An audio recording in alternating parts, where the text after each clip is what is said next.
Salam dan bahagia, Bapak dan Ibu guru hebat.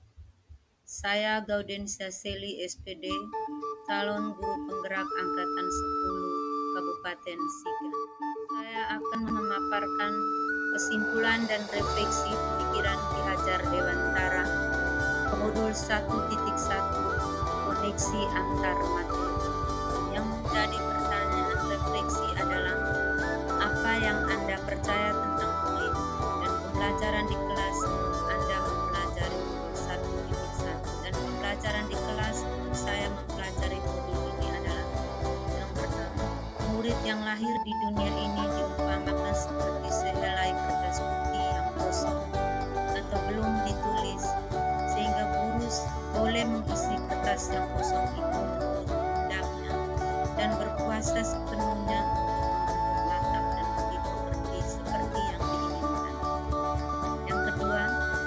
sebagai guru harus dan selalu serba tahu untuk bisa mentransfer ilmu dan menjadi contoh bagi murid. Yang ketiga, dalam proses pembelajaran, saya selalu menggunakan metode dan media yang sama sehingga membosankan murid. Yang keempat, pembelajaran hanya bisa dilakukan di dalam kelas dan sekedar mentransfer materi saja.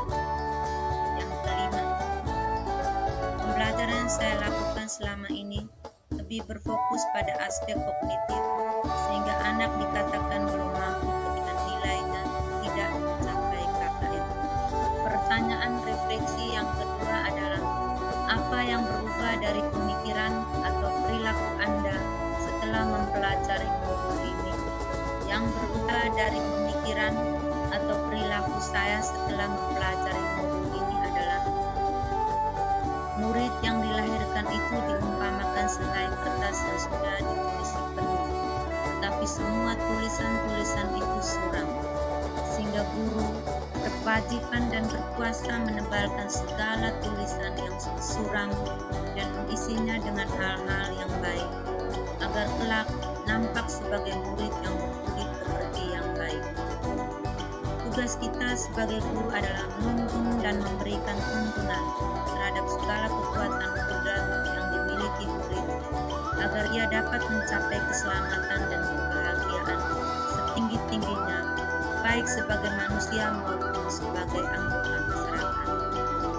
Selain itu, dalam proses pembelajaran, sebagai guru sebaiknya menggunakan sistem AMO sebagai metode pendidikan yang sangat cocok, yang dikenal dengan yang pertama, Ingarso Sunggulogo, yakni di depan memberi teladan.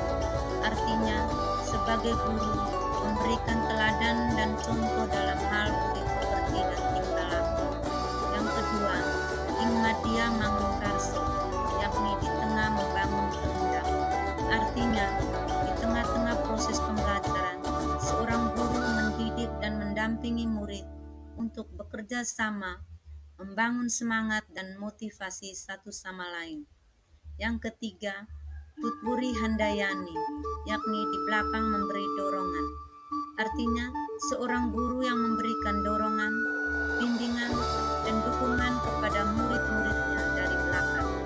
Guru bertindak sebagai pembimbing yang memberikan arahan dan dorongan bagi murid untuk terus maju dan berkembang agar bisa berpikir kritis, kreatif, inovatif, dan mampu menemukan sendiri konsep dasar yang ia bawa sejak lahir. Yang menjadi pertanyaan refleksi yang ketiga adalah, apa yang dapat segera Anda terapkan dengan lebih baik agar kelas Anda mencerminkan pemikiran Ki Hajar Dewantara? Yang dapat segera saya terapkan dengan lebih baik agar kelas saya mencerminkan pemikiran Ki Hajar Dewantara adalah menerapkan merdeka belajar dalam proses pembelajaran, yaitu dengan yang pertama, mengajak murid untuk turut serta dalam perencanaan pembelajaran sehingga mereka antusias dalam proses pembelajaran. Yang kedua, merancang kegiatan pembelajaran yang berpusat pada murid dengan menggunakan model dan metode pembelajaran berdasarkan minat dan bakat murid agar terciptalah proses pembelajaran yang menyenangkan.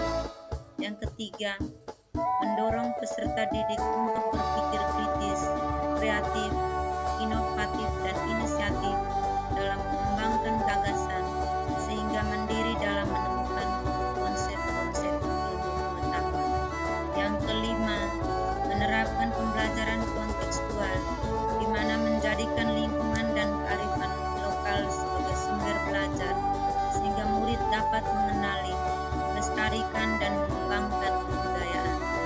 Yang keenam, menanamkan budi pekerti dengan melakukan kebiasaan-kebiasaan baik sebelum memulai dan sesudah mengakhiri proses kegiatan.